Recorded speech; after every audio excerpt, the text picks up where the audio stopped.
বন্ধুরা কেমন আছো? আশা করি সবাই ভালোই আছো। আমি এখন আগের থেকে অনেকটা ভালো আছি। আজকে দুপুরের রান্না আমাদের দেখায়, এই যে ভাতে আলু দেওয়া আছে, এটা মাখা হবে।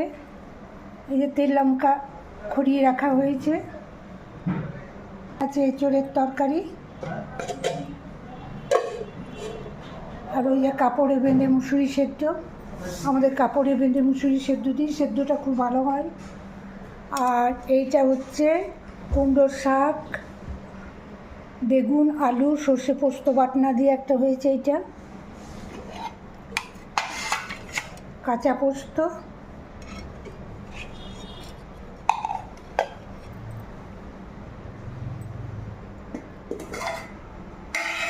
আর এইটা বিউলির ডাল।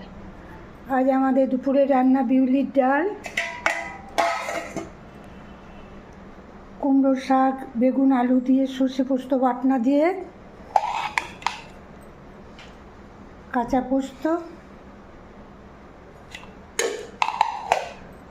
মুসুর সেদ্ধ, এঁচোড়ের তরকারি, ভাত আছে, আলু দেওয়া আছে ভাতে, লঙ্কা দিয়ে মাখা হবে, লঙ্কা। সবাই খুব ভালো থেকো, সুস্থ থেকো। সবার জন্য অনেক ভালোবাসা, শুভকামনা থাকলো। সবাইকে অনেক ভালোবাসা দিয়ে রাখলাম।